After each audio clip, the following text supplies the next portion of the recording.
Bom, gente, tudo bem? Dando sequência à aula de anatomia, tá? A aula 3 do módulo B. Hoje o assunto são ossos do membro inferior. A gente partiu do princípio da aula que já foi dada do osso do quadril, né? Quando a gente estudou a pelve óssea, né? O símbolo do membro inferior, que é o anel ósseo formado pelos dois ossos do quadril, o osso do quadril direito e esquerdo, junto com o osso sacro, né? Então, partindo do princípio que a gente já falou sobre o osso do quadril, a parte que a gente precisa lembrar é o acetábulo, que é onde a cabeça do fêmur se articula, tá? Para transmitir o peso, a estrutura óssea, né, do sistema axial, né, para o membro inferior. Então, a transmissão do peso corporal se dá através dessa articulação coxo-femoral, tá? Do osso do quadril com o fêmur. O que a gente tem de posição anatômica do fêmur, basicamente ele não é um osso reto no corpo, ele tem um pouco oblíquo no sentido lateromedialmente, tá? Principalmente em mulheres, que o quadril é um pouco mais largo, os ossos do fêmur não são retos para baixo, eles estão oblíquos um pouco medialmente, tá bem? Na posição anatômica. Então, partindo propriamente dito para o motivo da aula, o osso fêmur, né?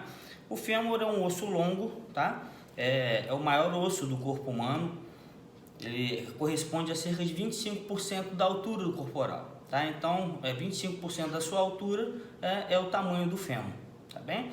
O fêmur ele tem duas epífises, distal proximal, e uma diáfise longa, tá? Na epífise proximal a gente vai ter a cabeça do fêmur, né?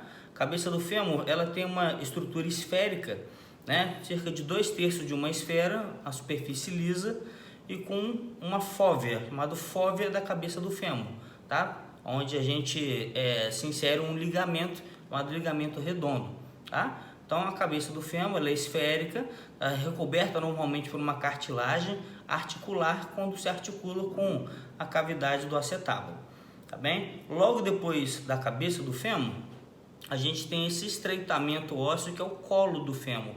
Tá? O colo do fêmur, essa região, é a região mais delicada.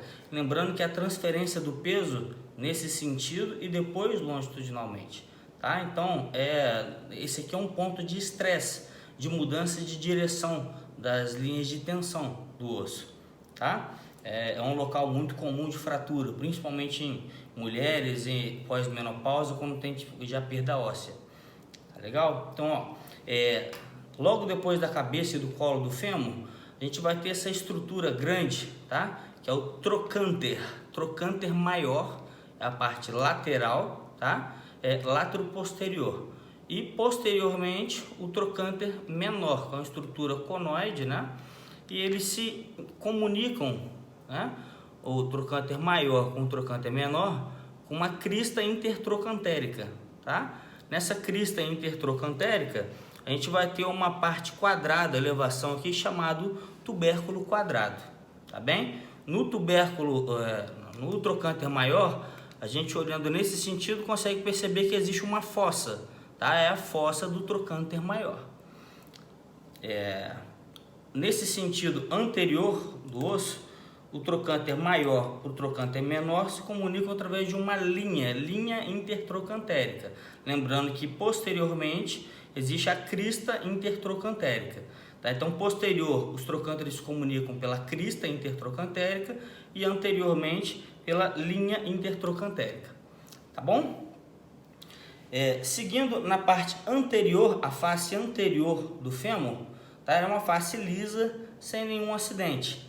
Tá? A face posterior do fêmur, o fêmur a gente vai ter partindo algumas linhas que se fundem nessa linha posterior chamada linha áspera, tá? Essa linha áspera tem dois lábios. O lábio mais externo, lábio lateral, ele se continua na direção do trocânter maior, tá? Então aqui, ó, descendo do trocânter maior, a linha que se continua é o lábio externo da linha áspera. Vindo do trocânter menor, a gente tem uma linha pectínea e logo abaixo dele a linha medial, né, o lábio medial da linha áspera. Tá? Essas linhas ásperas descem posteriormente, depois vão ela até os 2/3 superiores. aqui embaixo ela acaba, né, e forma novamente uma superfície lisa, triangular, né, que é a face poplítea. A face poplítea que é a face da região poplítea, tá? A região fica atrás do joelho. E aí a gente chega na epífise distal do fêmur, tá? Que são essa estrutura articular, a articulação em côndilo, tá? O côndilo é junto da cabeça, do lado da cabeça do fêmur, né? É o côndilo medial, tá? E lateralmente o côndilo lateral. O côndilo medial e lateral tem essa superfície lisa que se articula com o próximo osso da perna, que é a tíbia, tá? Então, o côndilo medial e o côndilo lateral. Lateralmente ao côndilo medial a gente tem o epicôndilo medial e aqui o epicôndilo lateral, tá? Existe uma fossa intercondilar, tá? E a linha intercondilar logo acima também. Belezinha, gente? Na frente, logo depois dos côndilos, existe essa face, tá? Também articular, tá? Chamada face patelar, que faz articulação com a patela, tá? A face patelar, a patela fica nesse sentido de articulação. Tudo bom? Falando da patela, a patela é um osso sesamoide, é o maior osso sesamoide do corpo, tá? É um osso em formato triangular, tá? Que ele tem a sua base virada para cima e o ápice virado para baixo.